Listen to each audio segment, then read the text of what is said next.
Hello, everyone. Welcome back to the MAO live event here at our YouTube channel. What an exciting time. We're so happy to be back in the saddle. We took a little bit of time off, started the new year, but we are thrilled to start off 2021 with our guest, Yulia Hanansen, all the way from Baltimore, Maryland. Thanks, Yulia, for joining us. Thank you so much, Tami, for inviting me, and hello, everyone. I am very honored and very glad to be here live streaming. Yes, and today we got quite a bit to cover. As you might have seen in our promotions, we have Yulia's new course that we're going to go over called Stained Glass Mosaics for Complete Beginners, which is just an excellent course if you are even a little bit interested in stained glass mosaics. We're going to get a studio tour of where Yulia creates all of her beautiful work, and you're even going to get to see in as person as we can be, at least she's going to take some really close-up shots and show us her latest award-winning piece that was just in the Mosaic Arts International exhibit for the American Mosaic Summit that was hosted by SAMA. And that was amazing. So we're got a lot to cover. We have quite a few questions, but make sure to stay till the end for our bonus gift. We have quite a gift for everybody at the end of this. And if you have any questions, and please say hello in our chat so we know where you're from and where you are watching this. And if you do have to leave for any reasons, then this will be recorded and you will be able to watch it at any time at our YouTube channel. And we just ask that you subscribe to our channel. So with that being said, I'm going to hand it over to Yulia, and we are going to talk a little bit about how Yulia got started in mosaic art and where, what she's doing these days in her studio, and then we'll get into the new course. So Yulia, I'm going to let you take it from here. Well, thank you, Tami. I have been making mosaics for over 20 years. In fact, my studio is celebrating 20-year anniversary this year. So it's been a while. I started professionally 20 years ago, but I've also made mosaics almost my entire life because my both parents, Yulia and Jakob Hanansen, are mosaic artists, and they have studio in New York.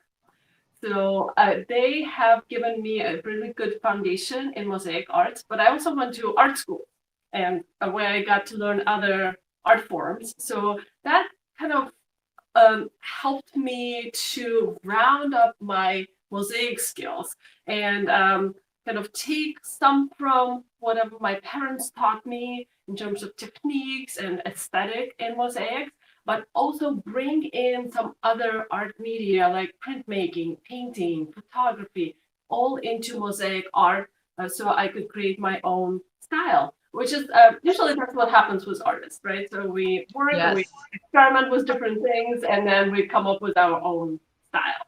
Well, and you also have, as you might want to explain to everyone if they don't know, what your sort of half-time day job is in art, but it is not in mosaic, that you are a professor. Yes, I do teach printmaking at Towson University in Maryland. I also teach book arts there this semester.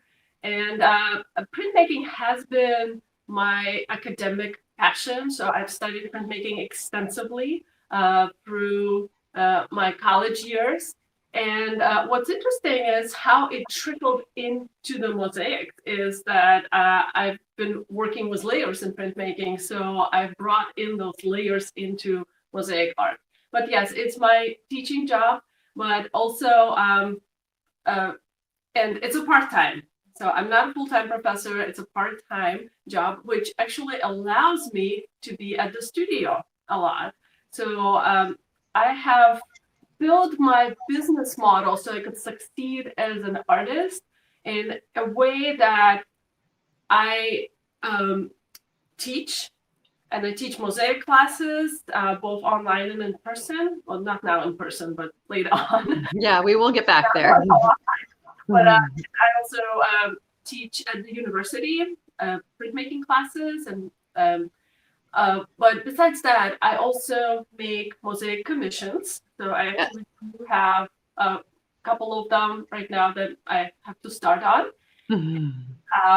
I also make my own creative work, which is super important for me because working and developing your style and keeping on growing, it's the most important thing in artist career, I think. Well, and I totally agree with that. And I think you have such a great spectrum of work from the stained glass to the smalty, and being able to teach beginners like we have for our new course we're launching today, as well as your flower and layered mosaics, which are so your own style and voice. And when people see that work, they know they've either learned it from you or it's your work. And then we completely segue into what is in the MAI exhibit, which is just, you know, this beautiful work in Italian smalty, and the one that is behind you that you're going to give us a tour of.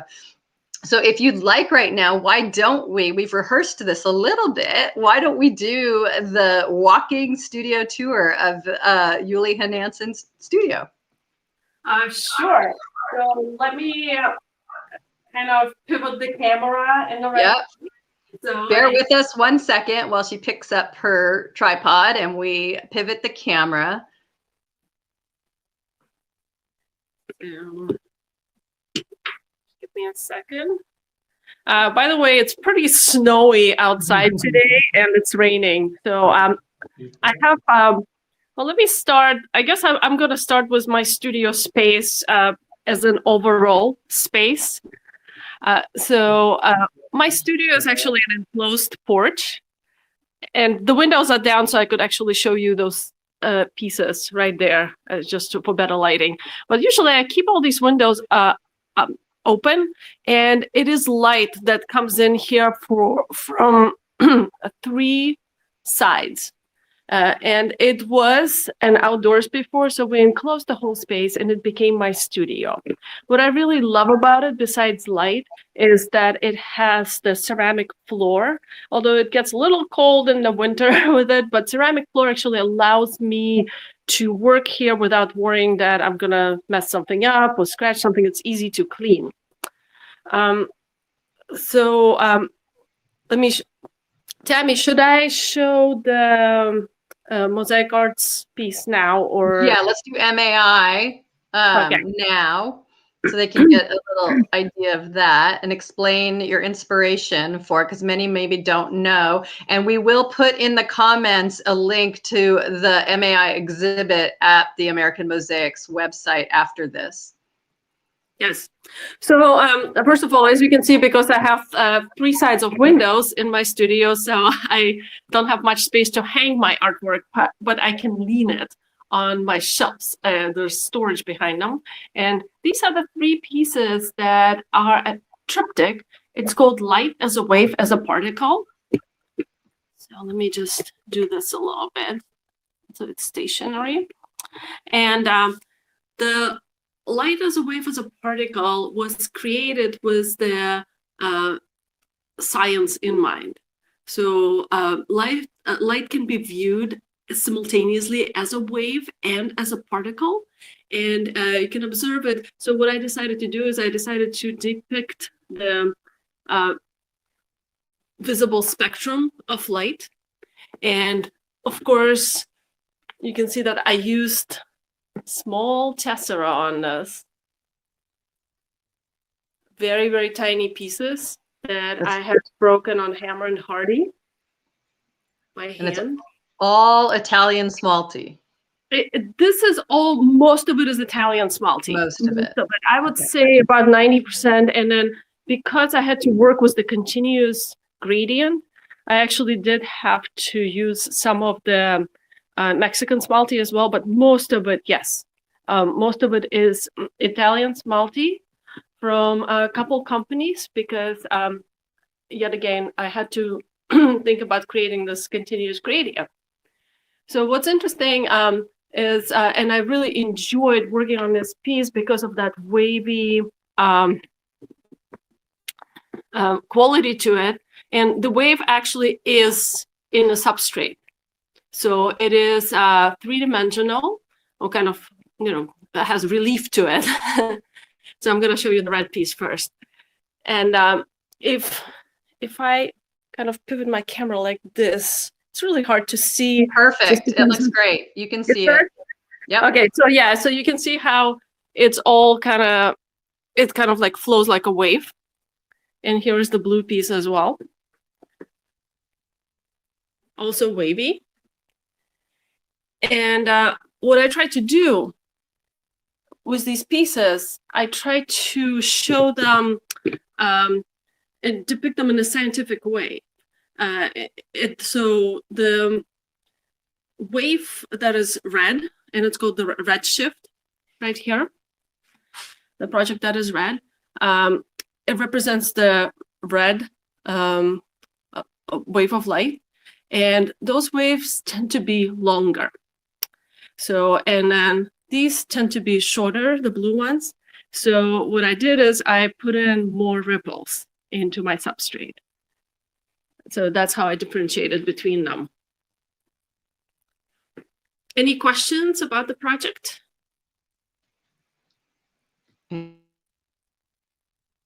No questions yet. So do you want to show a little bit more of the studio and your other works? And if any come up, I will let you know. Sure. So as many of you know, I have been working in a variety of mosaic media because I don't like to pigeonhole myself into one particular technique or style or image making. So I work in a variety of materials and variety of techniques and themes. But to continue with my scientific and cosmic theme, I've been creating these layered glass mosaics. The layered glass mosaics, and I do have the workshop on that at Mosaics Art Online. You can purchase it and watch and learn how to make mosaics like that, to depict transparency, to depict the overlays and overlaps. So here it is. And I really love layered glass mosaics for one thing is that it's kind of like a painterly technique, so you don't have to be super careful with placing everything and creating interstitial space that is working well and that fits all your tesseract and it's perfect. This technique is a little bit more liberating. In fact, you want to put your pieces as far apart as you can, so you could see all the layers through. Yes, this is a great workshop, and it really is a very freeing sort of and creative process that you really can't mess up. And many of our MAO students have had huge success with this workshop and course.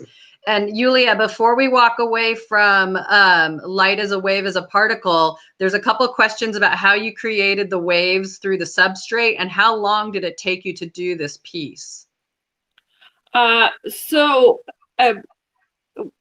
couple things is that I created these pieces by, so I created like underlying structure, and I usually try to use as light material as possible. So I usually resort to either styrofoam or something similar to that. So in this case, there is layers of styrofoam and mesh. So the whole thing is pretty strong, so it's not going to collapse or anything.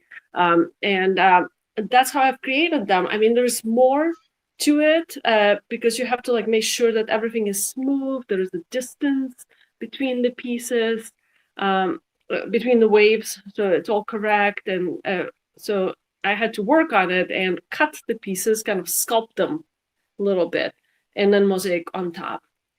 And how long did it take you? And someone is asking, what's the hanging mechanism that you used on the back? Okay, so how long it took me? I'm telling you, I think it took me more than a week to cut up the pieces, just to cut up the pieces for this project, or maybe even more. So, and each of those, I mean, it takes days to create something like this. I wouldn't say it would take weeks, but it does take days. And plus, there's a conceptual part to it where I had to visualize it first, make some sketches, and then I went ahead and brought it alive. Another thing is that I was going to mention actually, the challenge for this piece was to put down the tessera in a way that it is not aligning in rows. And that was very difficult to do. So you can't just like throw the tessera that is cube shaped or square shaped down and expect it to just land randomly. It's not going to do it because it just automatically tries to align itself to the next cube. So what I had to do is manually twist every piece here and make sure that they don't look like rows. I wanted that random alignment of pieces. I want them to be looking like they're suspended particles. So should we call this particle ondimento now? Because I think that's got to have its own name. Particamento? I don't know. People can start naming them. Put that in the comments, please. name the style. Name the layout. Jerry has a contribution calling it particle duality, but that's not quite putting mento at the end of that. Particle duality mento. But thank you. Those are some great questions. If you have more questions and we don't get to them today, please still put them in the chat and we will get them to Yulia and we'll get them answered for you.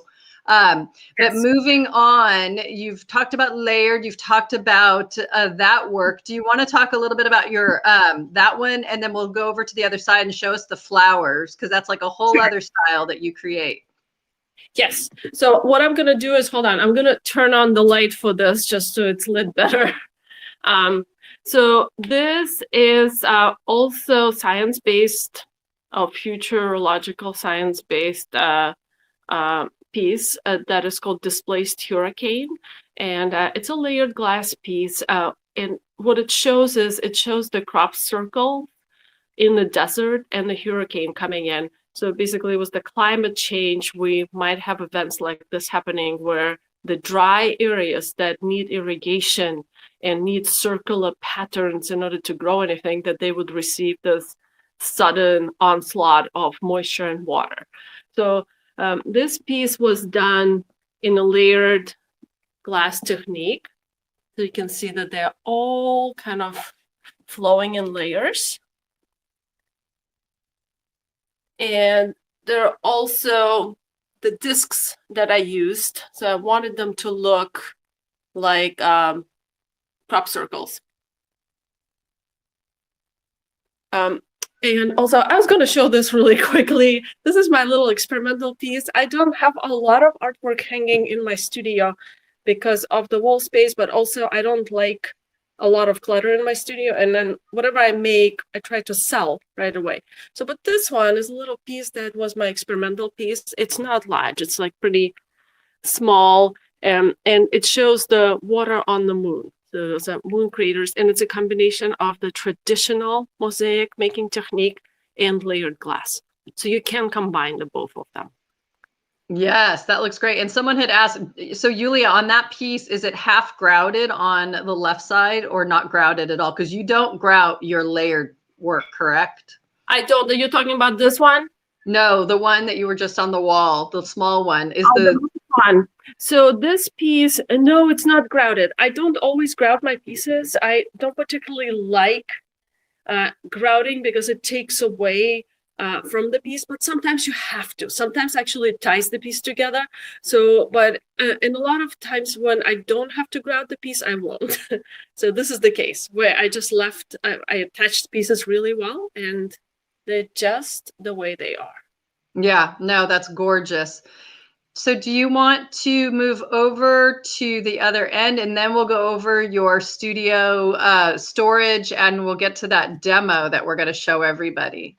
Okay. So there's also, oh gosh, the light is a little washy in here, but basically I also make flower mosaics, and here's another one. So, and I only have a couple of them right now at the studio. The rest have sold out, and I need to make more whenever it gets warmer and I feel like it's a tropical weather. But I do have the flower mosaic workshop too on Mosaic Arts Online, and where I teach how to make a poppy. Not that particular one, It's just a single poppy design, but I do work with poppies a lot. It's one of my favorite flowers to mosaic, so I do have that. Yes, I will go get the poppy and people can see what you created here. And I will say, as far as grouting, in your flower mosaic online course, you do an amazing job of a 3-color grouted piece, and your blending technique is excellent and not taught by anybody else at Mosaic Arts Online. So right there, just that is such a bonus in that course. Oh, thank you. Yes, the grouting, actually, you can get pretty creative with grouting. So I show how to do it in multiple colors, because that's how I usually end up grouting pieces. This one actually is grouted in a couple colors, but they're blended in together, so you can really see it. It's pretty seamless, and that's my goal. Yes, that is gorgeous. And then are they seeing the peonies? Did we see the peonies up there? That is so beautiful. And just so everyone knows, Yulia is one of the more talented artists, as well as a tech person, and has managed to do a couple of her own online courses. So if you want to learn about how to make that flower, the peonies, she does have it at her own website, Learn Fine Arts. So we're happy to share that information with you guys right now. So now, Yulia, people are already asking, because you just went by it so quickly. Oh, Where? wait, let's do the rest of the works here. But people are already excited. Where am I pointing? Where should I be pointing here? I know. I'm sorry. I'm as excited as everybody else is with everything. Yeah, let's do the Nautilus. Let's do the Nautilus and the other piece on the easel, and then we'll get to your storage. Sure. Yeah. So as I say, like, I don't like pigeonholing myself into one style or one theme or anything like this. Although I do have style. I mean, if you know, kind of like a good body of work. So this is one of other pieces that I've been working on, is putting objects into space. So this is Nautilus, and of course I'm using tessera as a symbol for something. So in this case, the black tessera represents the black sky, and then there's rods in here everywhere that represent stars. So it's Nautilus floating among the stars. So that's the piece. So if people don't know, when Yulia says rods, those are glass rods that are more familiar maybe to glass fusing artists, but you can buy them at different vendors that we use for our mosaic work, and they are just cut at the cross.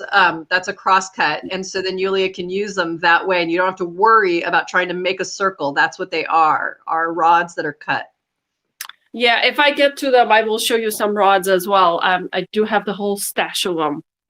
So this is my other work that I actually submitted as well to Mosaic Arts International, but obviously they cannot accept everything, all the work. They have to make choices, you know, and do this. But this piece is also a new piece that I have completed last year, and one of my favorites too. It's called Yin and Yang, and the other title for it is Yin and Yang, Matter and Antimatter. So this is to go with my evolution series of works. So basically, matter and antimatter meet. They cancel each other normally, but this is what happens. So, and what I love about this piece is that I really got to experiment on different styles, not styles, the materials in here. So I put in everything. There's stained glass. There's a layered glass right here. There is stone. So I put in marble. There is smalty from different companies. There's even glass circles. So all kinds of tessera, including my new favorite thing is the Q-tip tessera, that I really love using it when it's necessary. I don't like using it all the time, but whenever it's necessary, it just feels like a great way to accentuate the background. You know, it's teardrop shaped, so it looks like, you know, it has a lot of movement to it. And you know, in comparison to the more static cube tessera, that we use, but although the cubes are non-directional, so they're also great. So I love all the type of tessera that I'm using. Did you come up with that Q-tip concept on your own? Yeah, I did. I'm not sure how I did it. I just had a lot of them, or just like the whole box in the house. And I said, oh, let me see what I can do with them. And basically started breaking them in half and creating this type of tessera.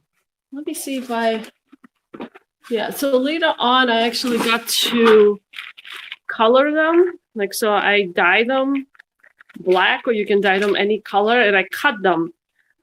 Although the cutting is happening, first I tried to break them off, and they're so hard to break. So what I did is I actually used the plate cutter in my lab to cut through all this thick cardboard.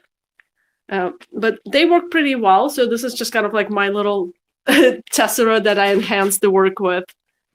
Well, if anybody follows Kelly Knickerbocker, now we have paper towels and Q-tips going into Mosaic. So I am loving the contemporary and the experimental. That is what true artistry is about. That's so exciting. So I was just gonna say, Tami, I'm sorry. I was just gonna say about the Q-tips is that it's a material that is meant to be used once for like 1 second in people's lives. Just 1 second, and you throw it away, and it's done. It's trash, right? But in this case, they actually survive for much longer as tessera, because it's paper and cotton. So basically, you give an object a new life by doing that. That's awesome. What's your adhesive in putting down the Q-tips? And people asked also what your adhesive was for, we can go back to it, to light as a wave as a particle, but what is the adhesive behind this piece? So both for light as a wave as a particle and this piece, I used the thin set mortar. And the one that I use, I'm just going to point it right here, this container. It's Platinum 254 by Laticrete, and they actually make 2 colors, gray and white. I really love working with white. If I can work with white, I will, because it's pastier and it feels a little bit more like you're embedding tessera softly into it. While gray is great for darker areas, and I do add pigments to it later. That's great. So that, yeah, you obviously added pigment to light as a wave as a particle, which we all love to do so that we can manipulate the color of our mortar depending on what we're working on. And sometimes if you're not going to grout it, like you might see the piece on Yulia's table, that she's going to change the color of the mortar as she's creating her bed for putting the smalty or other tessera into. Yes, that's true. Did you want me to talk about this piece first, or did you want me to talk about the... Sure. Since we're on your artwork, let's do it. Okay. So basically, this is a new piece that I'm working on. So nobody has seen it except my Instagram people who follow me.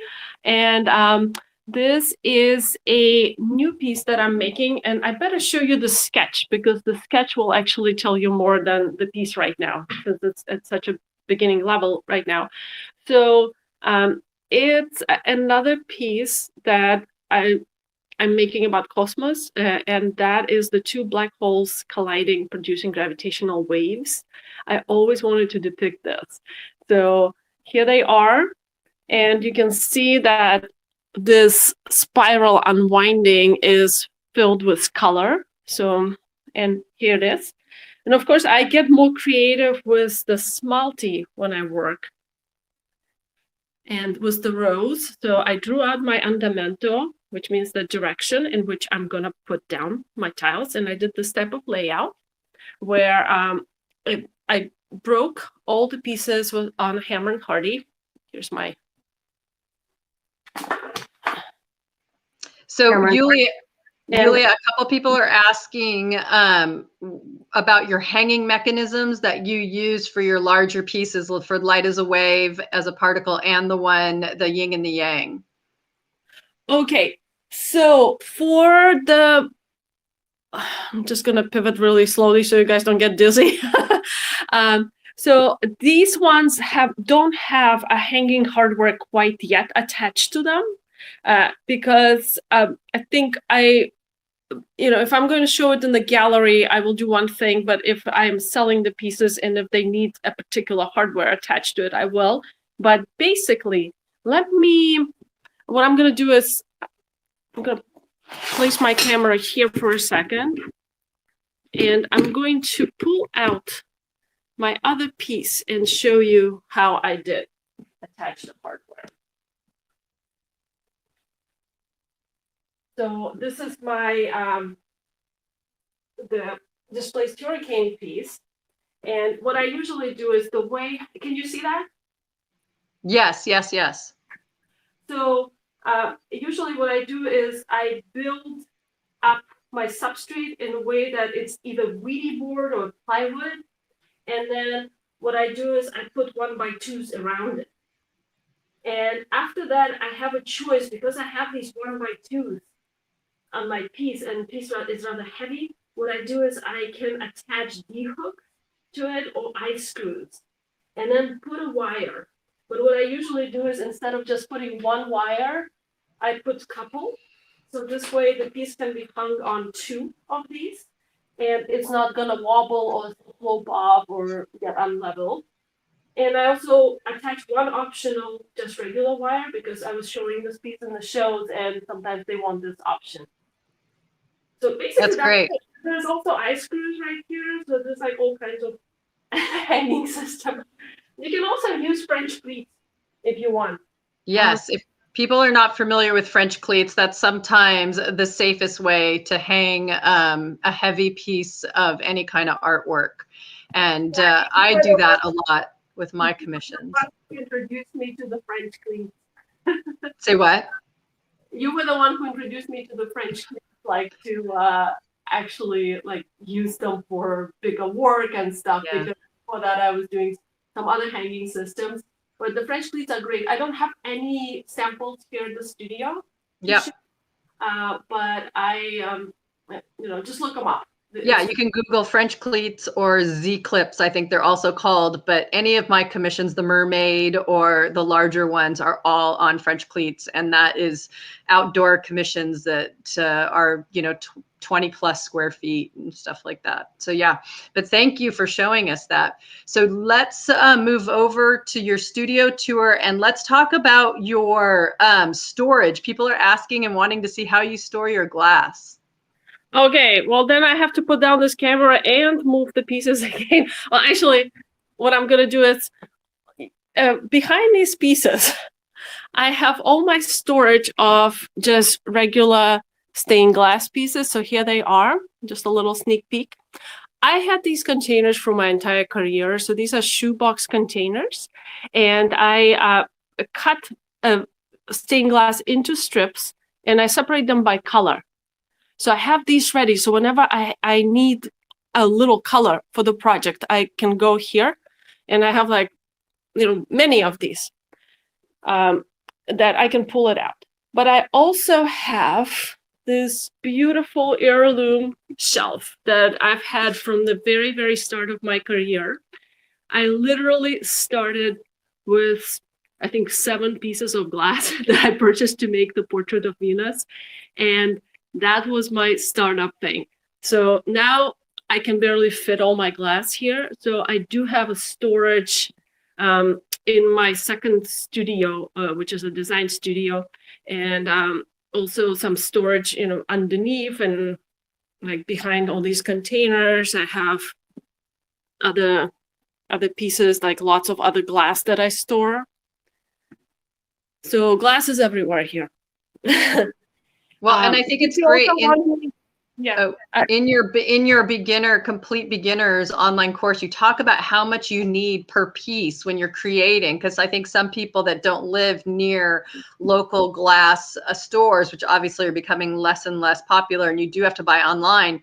I think it's great that you share how much you need to create certain things, so people who have not started collecting glass like we have can begin to collect on an economical and efficient amount, and then start having shoeboxes of shards as they start creating more.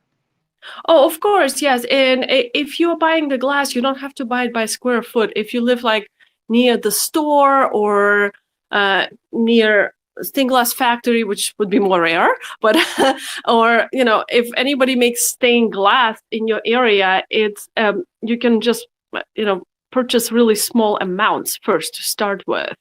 But this is the collection that some of this glass has been here for many years. And then eventually I will use it up.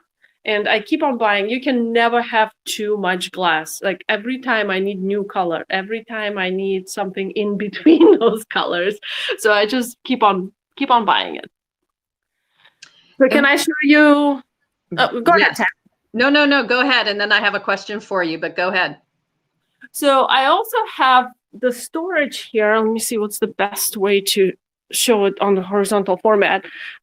So this is my other shelf, which I have, and I built it. So it's a shelf on which I store all my Smalti. I do have a lot of Smalti colors, and I keep on replenishing them once in a while. So, and I do have Smalti from Smalti.com and the Mosaico and Mosaic Smalti. So they are all kinds of colors. And I also sort them up by color, by color, and that's the best way for me to find them. Oh, another thing I would like to mention about storage is I know that a lot of people love the containers to store the Smalti and Tessera in, and that's great. And whatever works for you. So use whatever works. What works well for me is just the Ziploc bags, because the amount of Tessera varies every single time. Like if I use this up, I'm not going to need a huge container to put this in, right? So I just put it in the Ziploc bag and put it in the container. So it works really well for me in terms of having a compact storage. And these are the glass rods. There you go. Show them the rods. Yeah. I break them on Hammer and Hardy. Yeah, those are always fun to work with in a mosaic. I love them. So while we have you here, can you talk a little bit about at your big table how you created your underwater library, which is a 130 square foot mosaic? And so when you only have this space and you get your large commissions, how do you make that work in that studio? Oh, so it is all possible. It's actually, if you think about it, how much space you are actually going to need. It's the space of your arm's reach, right? So like you probably need to reach, if you're 6 foot tall, then you probably just need 6 feet around you. And then that's great. Everything else is extra. So, but you can also create large pieces by splitting them in half. So what I'm going to do is I have this little image on my computer, and I hope it's showing well right here. Yeah, that looks good. Okay, cool. So, and this is the image of the underwater library being created on this particular table that I'm showing you. So, I don't know if I have, I'll show more images, but yeah, here's another one right here. So basically what I did is I ended up splicing the image and registering the sections. So I would build one section first, and then build another section first, and kind of like draw the lines through them, register and make sure that they're all aligned, and then move on to another piece. Did you store them as panels under the table as you finished them? I did. I did not store them under the table, but yes, pretty much, So you can see that, like in here, there's a finished section, and I would remove it. Yes, I would slide it off. The whole thing was on tape before I glued it to the mesh. So, and that's how I did it. Wow, that is gorgeous. Absolutely gorgeous. And if you want to see that in more pictures, you can go to Yulia's website, mosaicsphere.com, and check it out. But it is a gorgeous, gorgeous, large mosaic, very large mosaic. So yeah. Did you want to do a little demo of the cutting? Because we want to talk a little bit about your new course. And I wasn't sure if you want to talk about it a little bit, but we also wanted to do a little demo of you cutting glass, because that is something you're very well known for. Sure. So what I will do, should I talk about the course a little bit? Yeah, why don't we talk about the course and what you're offering and show them, yes, our very exciting new piece that you will be able to create with Yulia in our stained glass mosaics for complete beginners. So do you want to get a little closer to it? Yeah, so that's what I'm doing is I'm gonna stand in a frame. So I just want to make sure that it's, hold on, sorry people. Is that good? Yeah, perfect. So yes, I was going to talk about this course, and there is a free intro to it as well that you can watch. It was great a description. But basically, this is the class for complete beginners that I have. So if you've never done mosaics before, or if you've never done stained glass mosaic, this is the course that you might want to look into, because I explain everything in detail. So we start with, what glass do you choose? What glass works the best? Then we do the tools. I explain how to create the design. You can have access to all of these 3 designs, so variations on them, although I do show this one how to make. So, it's not too complicated, not as complicated as my other classes. So this is a really good way to start making, getting into mosaic art. On top of that, what I do is I show you how to do the layout and how to cut pieces so they fit, the keystoning process. I show you how to draw out the rows, so the andamento, and also you study how to do the crazy pigment layout, which is the background. So basically you do 2 layouts in one, which I think is a great way to start learning the mosaics, because they are like the 2 basic ones. You either have the group of organized pieces that are kind of sitting in rows, or you have disorganized pieces, and they're deliberately disorganized. And how do you do that? So I will teach you how to work on this. And I think it's such a great way, at least for me, I kind of taught myself stained glass mosaic. So to get these skills and to learn from Yulia, I think would give people more confidence quicker and a little bit more just knowledge right away on how to do this technique that can take you farther faster. And that's what I really love about this course, is it's really just so broken down for someone that is new but won't feel intimidated or overwhelmed. They can immediately dive in with you and watch it over and over again, so that they can feel more confident with watching you and your cuts and how you do your different techniques. And so yeah, I think it's just a great course. And Yulia is really talented with filming, and so she was able to shoot this one from her studio, so she did not come to Santa Barbara. So we're very fortunate that we have this course now at Mosaic Arts Online.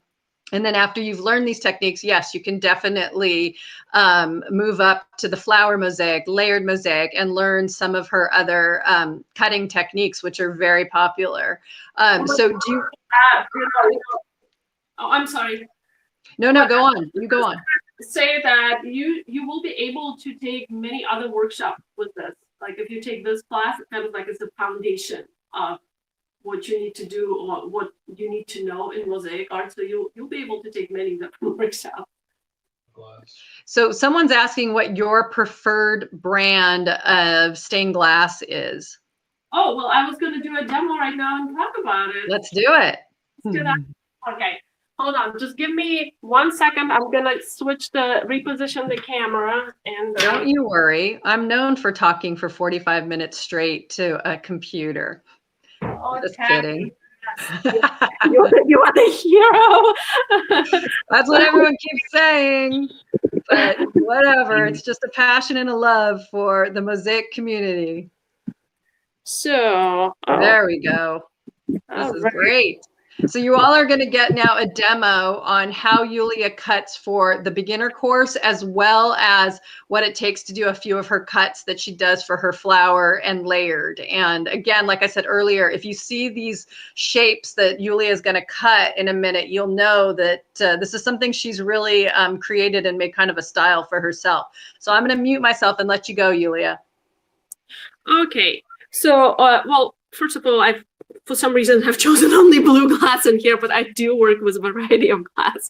So for the beginners, if you're choosing the glass for the very beginner level, I would say, or like if you haven't worked much with stained glass, I would say go with very flat glass.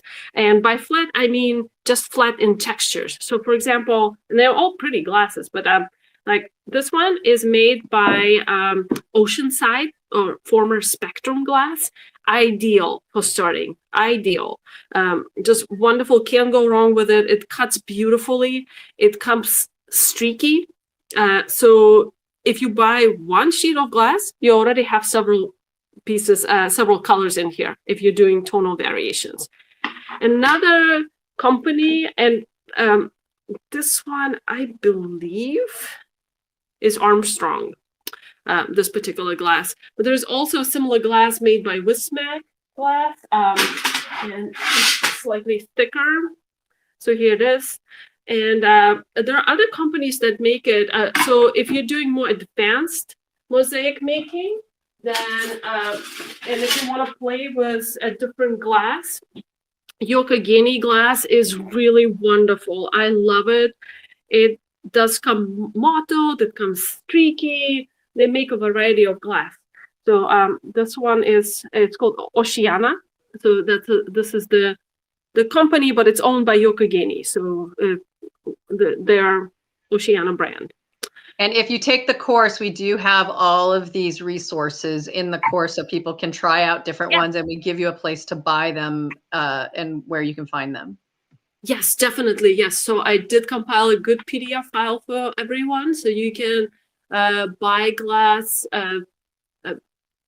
from the online sources, and then you could also look locally for what works. So let me show you in terms of cutting how this glass cuts. So this is the Oceanside, and if you're a beginner, you could actually cut things into square modules like this. So, there's like the whole measuring system that you can set up, but I will right now, because it's such a short demo, I'm just gonna do it a little bit right here, and I'm just gonna score it. So what I usually do is if I make a straight cut, I use the ruler, and I also use the glass cutter. The glass cutter that I prefer using is the Toyo pistol grip, because it gives me a little bit more control of what I'm doing. So now that's wobbly, so I'm just going to stick another piece of glass here like this. And when I cut glass, I try to just score it without stopping, so just kind of and keep on going, and also kind of keep it light, like as if I'm drawing with it. I also want a score mark to be not too heavy. If it's too heavy, then the glass won't know where to break. And if it's too light, then the glass won't know where to break either. So it has to be perfect. And what I'm going to do is I'm just going to break off just this part, and I'm going to leave this untouched for now, because I'm going to score it this way as well. So first what I do is I score multiple lines in one direction, and then I flip it and I score it in the other direction. I also use a board for this. I mean, you can use like some kind of cutting board for this, and it works the best for that. So I'm not going to do it right now, though. So basically, you can score the glass, and this is for beginners because you want a little bit more controlled size pieces, square pieces, because if you're making a copy from a piece, from like ancient piece, that they all used squares or cube tessera, so it's easier to imitate and learn the beginner art. So here we go. And then that's how I prep my square tessera. Now later on, I can cut it. I can shape it if I need to. There we go. So you just gotta like keep on turning. Make a straight turn. Believe me, it goes much slower in the real work, just because I'm just like, I don't have a design right now, so I'm just kind of racing through this, but you get the idea of how this works. So, but in the beginner workshop, I actually show you how to do this in the controlled way, and I also show you how to cut irregular pieces step by step, like everything, so you know exactly how to do it. Next time you have to cut a piece, you will know how to do it. So this is the beginner way to do this, and sometimes I use these for my more simple projects like mirrors. I love doing color schemes, color gradients with mirrors, and I use square tessera. Those are so much fun to play with. But I also will show you how to cut a, do more advanced cut. And it's called brush stroke. So brush strokes are the ones that I use for my layered glass mosaics. And what I usually do is I use my wheel cutter. And what brand is that? People are asking what brand your wheeled cutters are. This is the Liponet.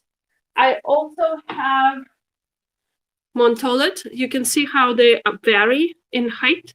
I actually do talk about this in the workshop too, like how do you get the good one and make sure that your wheels are stationary, that you can actually rotate them, but make sure that they don't move, stuff like that. And you know, people always ask me for this, why do you need the rubber band? Well, if I don't put the rubber band on, these tools actually open pretty wide, and it just kills my hand if I have to do like hundreds of cuts all day long. Then it's just really, really tough on hands, and you can get carpal tunnel syndrome from this. So basically what you want to do is you want to reduce this opening, because you don't need that much for stained glass, right? Oh, I gotta screw this in. But you don't need this much for stained glass, so I usually just put a rubber band or some kind of elastic on it. So it holds, and all I have to do is just make really small motions while I'm cutting. And it's great. That tool that Yulia just had, the Montolet, is very versatile for those that are not going to use a hammer and hardy and want to get into smalty, whether Italian or Mexican.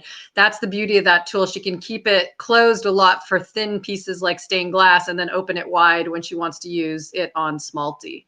Yeah, I can cut smalty with it as well. So if I only need like one small piece of smalty to be cut, I sometimes use the wheel cutter, and sometimes I use hammer and hardy, so most of the times. But here we go. So how do we cut? I was just going to show really quickly this cut. So basically it's well, let me cut first so I have an example to show you. So it's basically cut like that. It's called brush stroke. And the reason I call it this way, because they do look like little painterly brush strokes that people paint with. So that's why I call them that way. And basically the way I do it is I choose the glass that is streaky, preferably in the vertical way, preferably in elongated way. And then I just slowly walk down the piece like that. And some glass cuts better than the other. Some glass doesn't cut as well, but this one seems to be all right. So what I do is I step down, and I step down in very small kind of, organized steps. Because sometimes people try to cut this glass and they cut it here, and then they cut it like right here and right here. And what they do is they get really jagged pieces. But when you step down, like let's say you cut here, and then you step down just by a little bit, and you cut it right here, you'll be able to get a really nice cut from it. And I use these cuts not only in my layered glass mosaic, but I also use them, if you imagine them red or orange, I also use these in my flower glass mosaics. So you can line them up like that. So basically, like, it's very like weaving a lot. Reminds me a lot like weaving, because you can kind of like interweave them together. That's beautiful. And in a minute, I will have the example of the poppy flower mosaic that Yulia did make for Mosaic Arts Online, in case you have not taken that course. Hey, Yulia, while you're there, there's something that you do special in your studio, because you do cut a lot of glass and it's really important to stay safe. But how do you keep the ventilation system and everything clean on your table in your studio? Oh, okay. So yes, it is very important to me to keep the vents or to have some kind of a ventilation system. So hold on, I'm just kind of raising my camera a little bit. So I will show you what I have constructed by myself, because I do have like thousands and thousands of cuts that I have to make. And eventually it struck me, it's like, oh my goodness, all this micro dust is just at the studio. And although the glass that we use, stained glass, is amorphous silica, so it's not crystalline silica. It has been melted down, and the crystalline structure does not exist there. It's been misaligned and everything is mixed up. So it's not as dangerous as silica, the crystalline silica, but still it is, it's glass and it's dust. So what I did is I constructed a fan.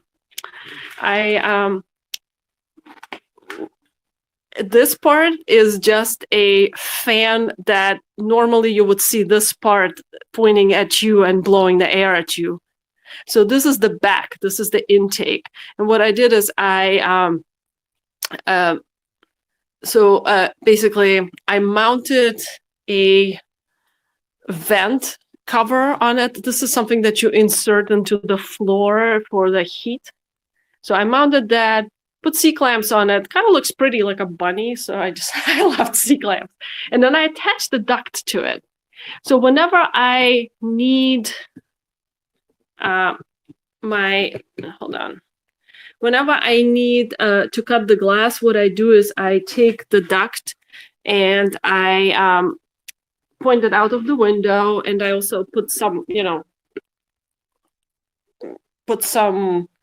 foam in there as well. So the whole thing just, vents out, and I cut right in front of it. So it's a very useful thing to have for me as a mosaic artist who cuts thousands of tessera. So basically you're sucking the air, which has the, nanoparticles of the glass and the silica, like you said, through the fan, out the duct, and out your window, hopefully when it's not 20 degrees out. Yes, I know. Yes, it's also sucking my warm air from the studio. Exactly. So I only use it. I only have it on when I cut a lot of tessera. Yeah, if it's like just a few pieces, if I'm like just using Hammer and Hardy, just a few pieces, then no, I don't have to turn it on. I expect you to be selling those at the Sama Venda Marketplace next time we're all together. Oh my gosh. Thanks for the idea. Yeah, I should patent this. Someone asked a question about where you get your inspiration from as far as all of the pieces you like to make about space and the galaxies. And are you a scientist, or is it just a passion? So I let's see, hold on, I'm just gonna sit down and talk a little bit about it. Yeah, let's see your face, even though we've seen such beautiful art for so long. Can you see my face? Yes, thank you. All right. Well, first of all, yeah, science has always been my passion. In fact, I'm telling people that if I have not become an artist, I would probably be into the biogenetics or astronomy, somewhere in those fields. So I really love those fields, and I do love physics and astronomy the most. So it is my passion, and I draw a lot of my designs from it. So I create sketchbooks. So I have a variety of works, and sometimes I, create. What's going on? Hold on. Live streaming is on. Go. Go. Me? Okay. So yeah, so I make all these sketches just based on my readings in astronomy or science fiction books, and I just love creating artwork from all of this. So that's where I get my inspiration. And also for the undergraduate school, I went to the college that's called Cooper Union for the Advancement of Science and Art, where it was encouraged that we do use scientific information in our artwork, or we do draw our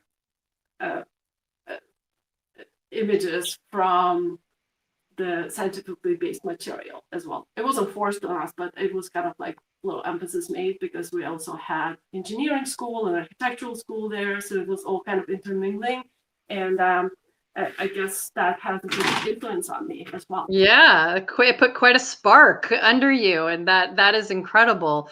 I got two more questions. We are hitting the hour, and we do have a little bonus we do want to share with everybody. But one person's asking where you got your long studio table from, and you may want to just explain to them. I don't think you have to demonstrate that it is sitting, standing. If you want a demo, go for it. But people should see ergonomically the best way to create, and tell us where that table came from. Okay, so let me see if I can set up my camera in a way that I could do a little demo on it. Let me see. Does that, I think that will, yes. Yeah, that's perfect. I can see it. Yep. Okay. So basically my table, the base for my table comes from IKEA, and it is the table that comes up and down. So I have a button here that I can raise and I can stand when I work. So it comes all the way up to 48 inches, and it comes down to whatever comfortable position I have. So I love this table because it allows me to work in a sitting position or work in a standing position, which means that I can work longer hours. Because I can't just sit for many hours. The same thing. We all have been sitting by the Zoom and stuff, so it's really hard on your back. So sometimes I have to stand, and getting the base for this table really made all the difference. And what we did is we attached 3 feet by 8 feet surface to it, and so I basically made this table, and we reinforced it on the bottom. So the top is custom made, but the base is from just regular IKEA table. So the table base comes with a tabletop, and then you put another layer on top of that to make it custom for you. You can purchase the base separately, so you don't have to buy a tabletop. It's another $100. So yeah, you don't have to do the tabletop, but if it works for you in terms of size, I would highly recommend getting the table that comes up and down. And then you could even do 4 by 8 if you don't have, because you have such a long, narrow space. But like at my school and stuff, I could do 4 by 8 pieces of wood on top of that base and do the up and the down. 4 by 8 might be, it might work, or maybe do like 4 by 6. The base is only this wide, and then you put a really wide table on it, it might tip.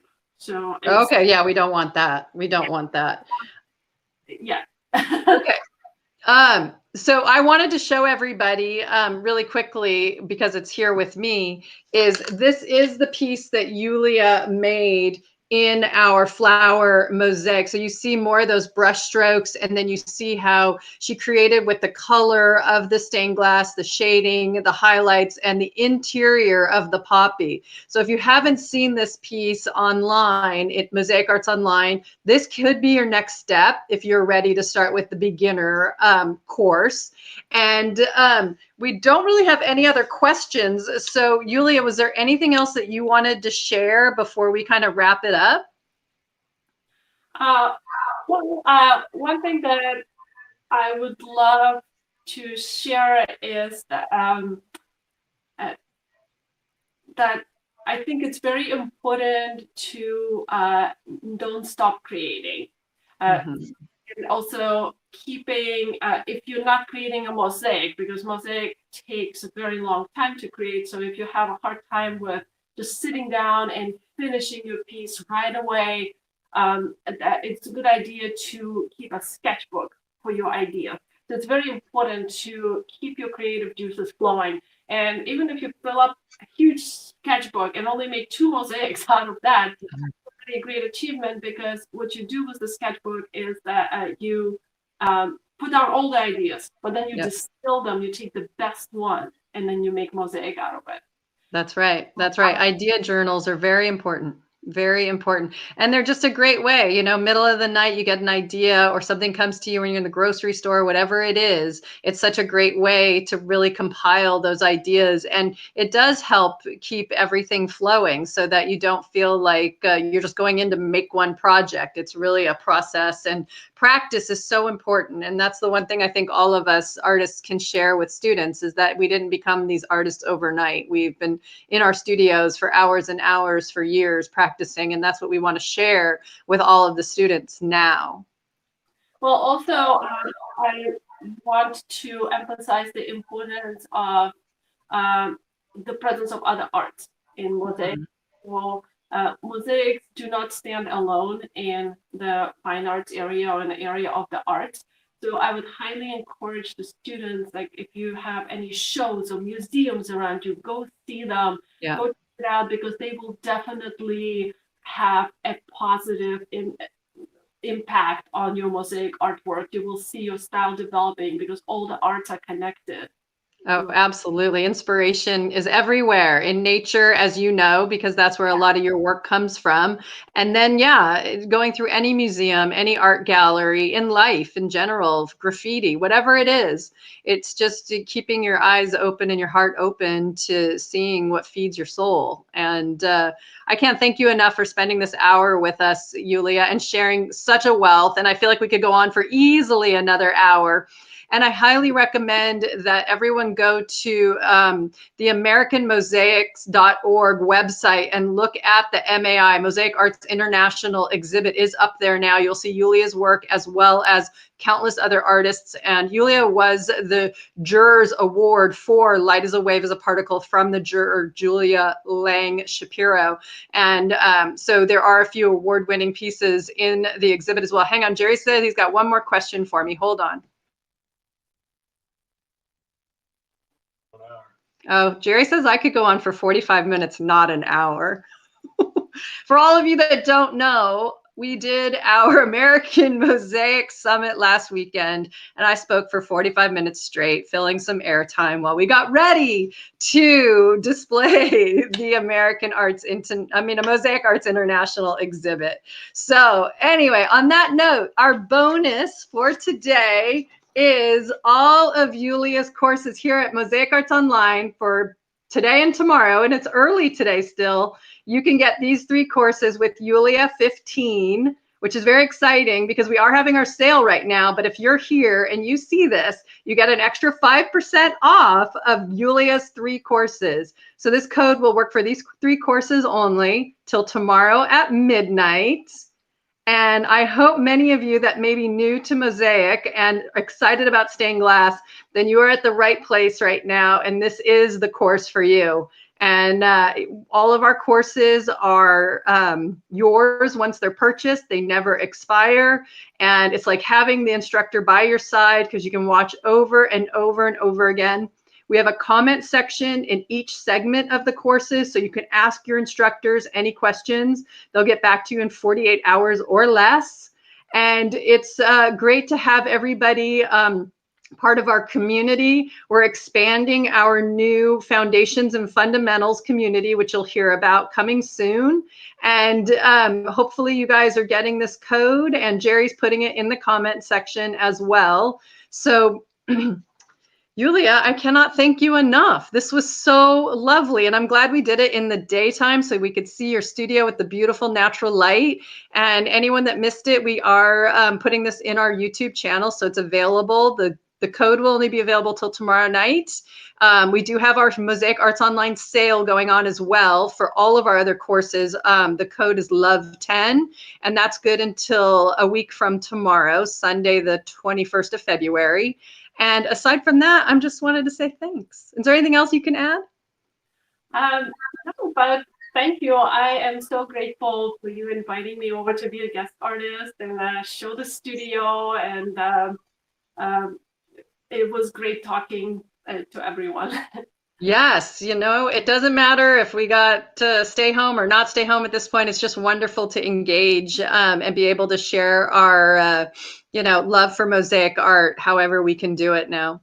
Oh, I love the studio visits. I'm looking forward to other artists too. Yeah, I know. I got to get on it. Start scheduling some more. So, thank you, Yulia.